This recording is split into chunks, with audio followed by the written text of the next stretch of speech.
itong dito sa takbo ng impeachment trial so far sa ating Senado ay dumadami yung ebidensya na lumalabas, no? Dito sa mga final na complaints at articles of impeachment, no? Yung nauna, yung nakaraang unang tinalakay nila na ukol dun sa grave threats, no?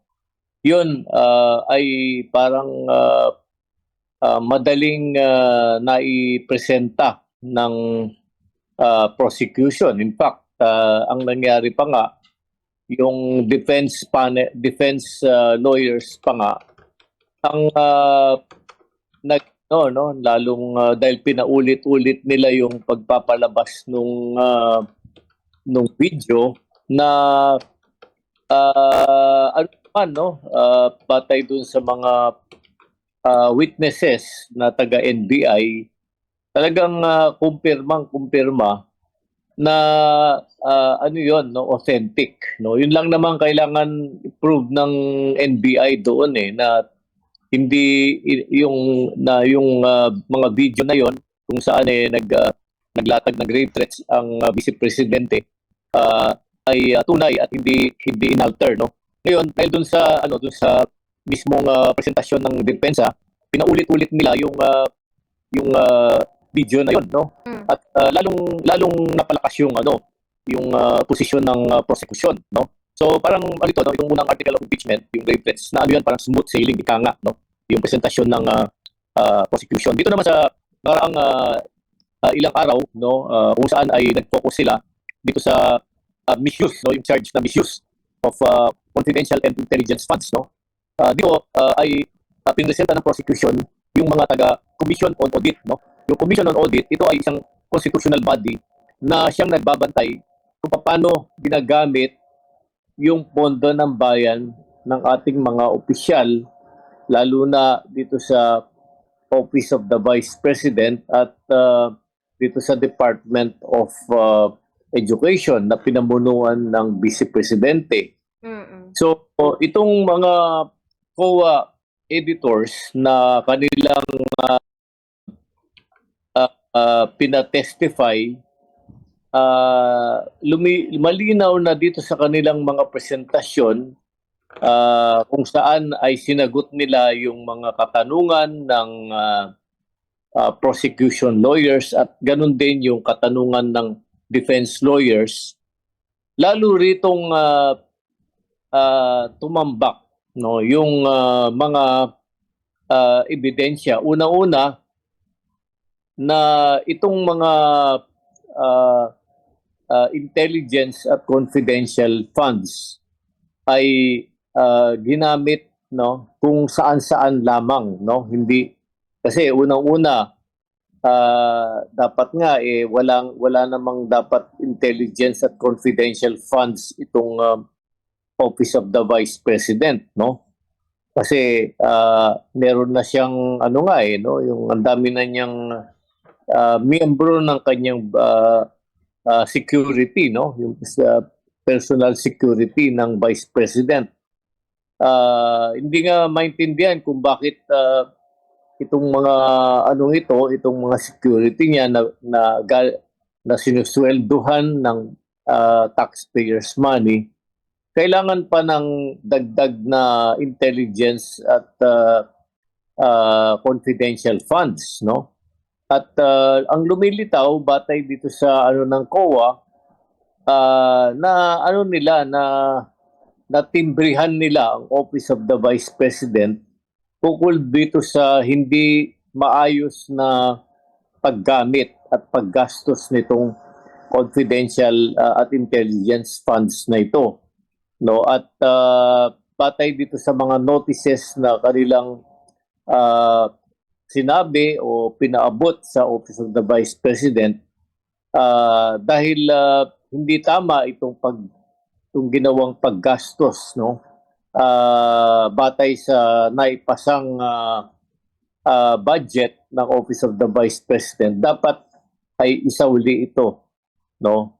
At yun ang mga lumalabas. Tapos ito pang isang seryosong lumalabas ay dahil kahit na merong designated na Special Disbursement Officer, SDO, no?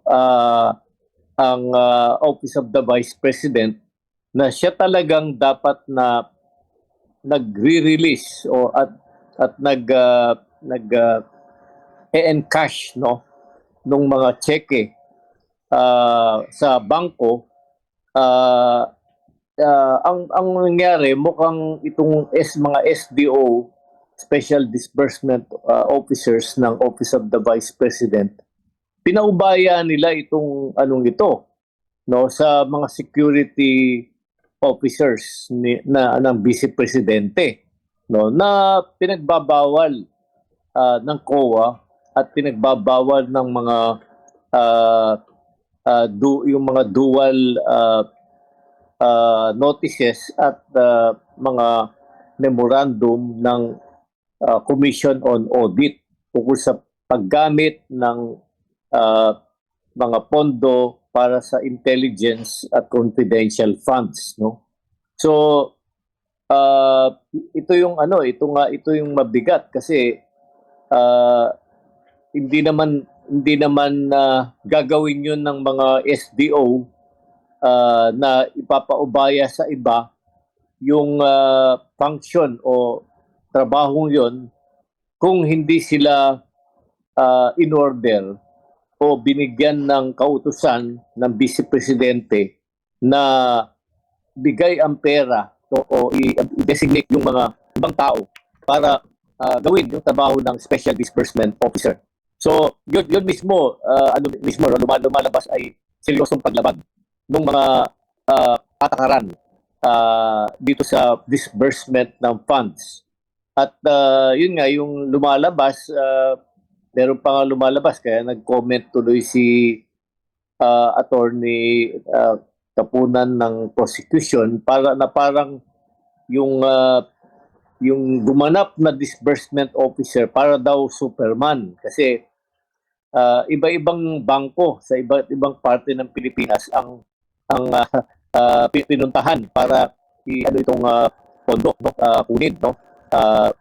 Pero it seems that sa napakaikling panahon ay nirelease nila yung pera sa iba't ibang lugar na malayo sa iba't ibang parte ng Pilipinas na halos imposibleng mangyari o ganapin ng isang tao, no, na dinesignate nila. So ayun, mga seryosong paglabag ito sa mga patakaran ng Commission on Audit at talagang matatag yung sa cross-examination, matatag yung paninindigan ng mga auditors ng Commission on Audit na sinusunod lang nila yung patakaran ng Commission on Audit, no? At evidently talagang nilabag ito ng Office of the Vice President. Okay po.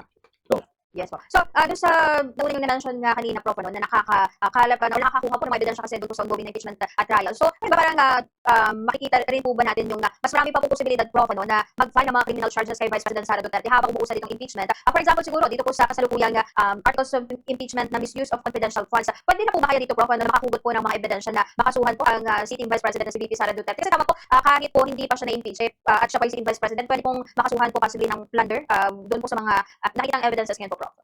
yeah, kasi yung final nga yung case sa Sandigang Bayan ng Ombudsman, ito'y criminal case, no? Katulad ng binabanggit ng mga ilang lawyers at ilang mga eksperto sa batas, no?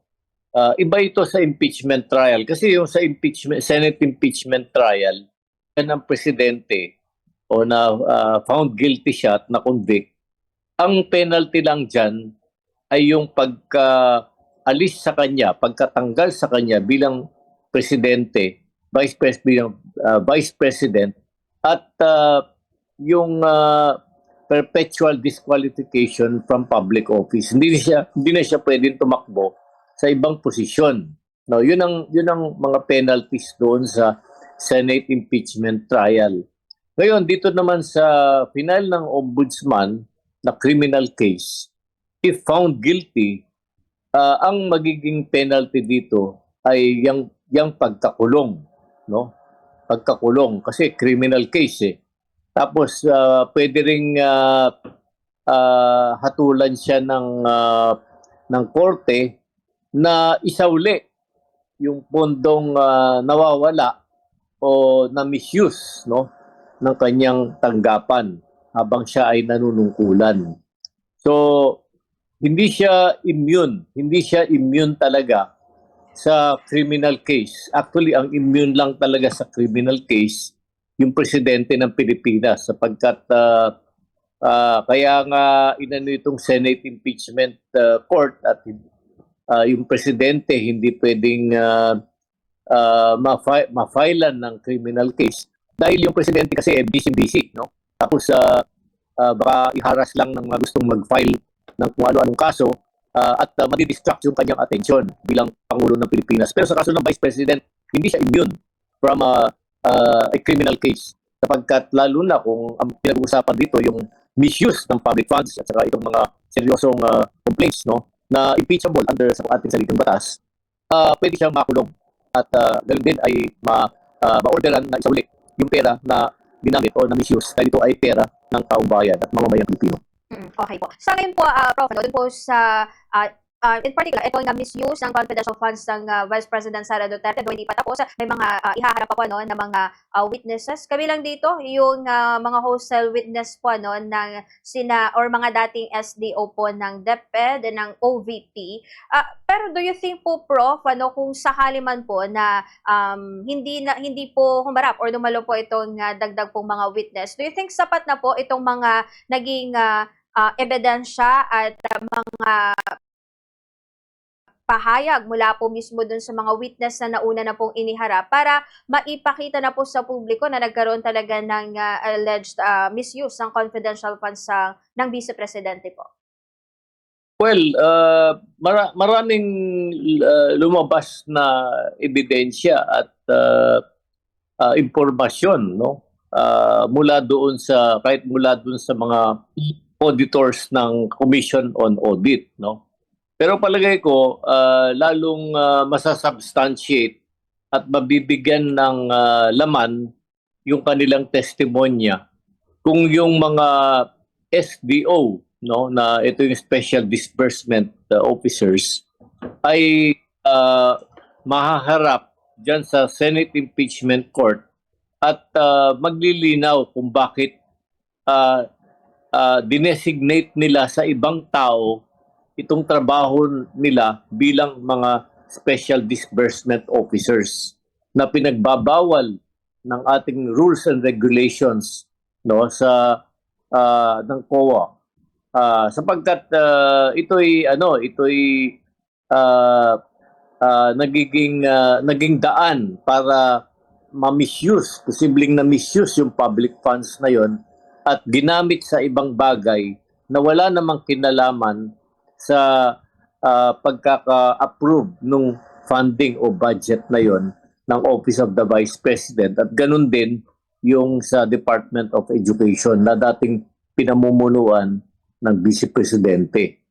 So, palagay ko itong mga pinatatawag na Special Disbursement Officers na sinasabkwe na ngayon ng Senate Impeachment Court, kailangan mag-appear sila. Hindi pwedeng hindi sila mag-appear sapagkat lalo na ongoing na itong Special Disbursement Court, merong powers itong Special Disbursement Court na ipa-apprehend sila kung sila'y magre-refuse, no, na humarap sa Senate Impeachment Court upang mag-testify.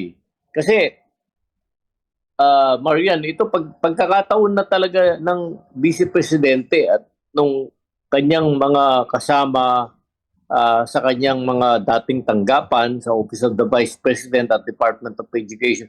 Pagkakataon na nila talaga ito na i-depensa sa sarili nila. Binibigyan na nga sila ng opportunity. So kung may ebidensya para ipakita na wala silang sala, ito na yung pagkakataon, no? Hindi yung ito na yung ito na yung trial proper, ito na yung korte, no? Hindi nila mapapanalo ito sa pamagitan ng kanilang pagto-trolling, no? Yung mga yung mga trolls nila na kung ano-anong kinakalat sa sa social media para i-discredit itong Senate Impeachment Court. At ako'y hindi natutuwa sa ginagawa ng kasi yung mga abogado ng Vice Presidente, kasi yung mga abogado niya nagrereklamo na ito daw mga prosecutors, no, ito daw mga ilang abogado ng prosecution katulad ni Attorney Ligutan daw ay nagdi-discuss ukol sa kaso sa labas, no, sa labas sa mga interview sa kanya.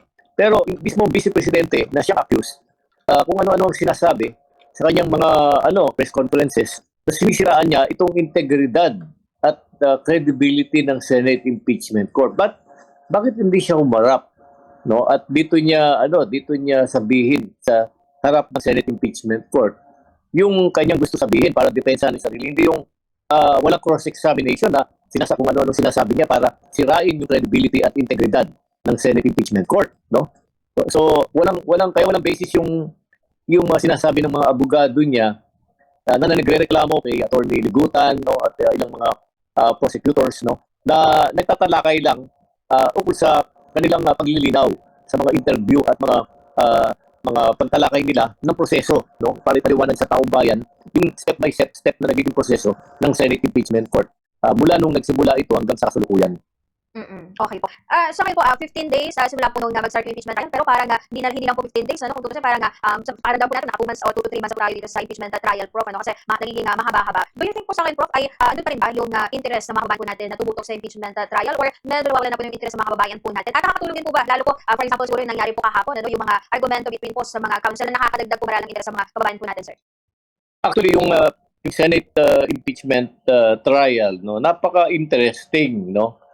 Kuminsan nagiging nagiging masyadong technical kasi kuminsan nagtatagisan yung mga abogado tungkol sa mga technicalities, no, na masyadong detalyado na hindi maintindihan na karaniwang mga tao na walang background ukol sa ating mga batas at saka rules, no. Pero yung nakakatulong dito sa kalinawan ng mga tao, yung diskusyon na nagaganap sa labas ng Senate impeachment trial. Halimbawa, pag ini-interview yung mga abogado, pag ini-interview yung ilang mga personalidad at mga dating justices ng Supreme Court or mga nag-draft ng saligang batas, kung ini-interview sila para lalong malinaw sa taong bayan sa simpleng paraan, no, paglilinaw yung mga nangyayari step by step na hindi masyadong technical yung diskusyon.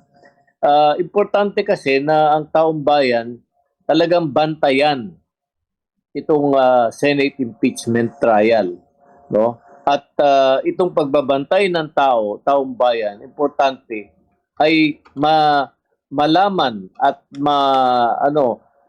makita ng mga Senate ng mga senator judges na interesado ang taong bayan dito, nagbabantay sila kaya dahil gusto nila ang hustisya at accountability sa ating matataas na opisyal. Kasi kung papabayaan natin ito, baka kung saan-saan lang mapunta at wala na namang mangyayaring accountability at baka katakas na naman ang may sala na dapat managot dito sa mga ginawang hindi tama na paggastos at paggamit ng ating pera at bilang taxpayers. So, importante na bantayan at malinawan ng taong bayan ang nangyayari. Kaya katulad nito mga diskusyon natin dito sa iyong programa, importante ito para lalong linawin at i-discuss yung sa hindi masyadong technical na paraan yung pinag-uusapan ng mga abogado sa kanilang mga debate sa Senate impeachment trial para lalong matingnan at mabantayan ng mamamayan itong Senate impeachment trial at anong nangyayari sa araw-araw na ito ay nagkakaroon ng diskusyon. Okay po. So with that po, Prof, maraming salamat po sa oras po ninyo muli at siguro kita ulit tayo next week po, Prof. Ano? Of course, dito sa another week ng impeachment trial, lalo next week ay may mga ilalabas po nga mga rulings ang Senate presiding judge si Senator Cheese Escudero. Thank you po ulit, Prof, at magandang gabi po sa inyo. Salamat uli, Marian, at magandang gabi sa inyong mga taga-subaybay at happy weekend sa inyong lahat. Thank you. Thank you po.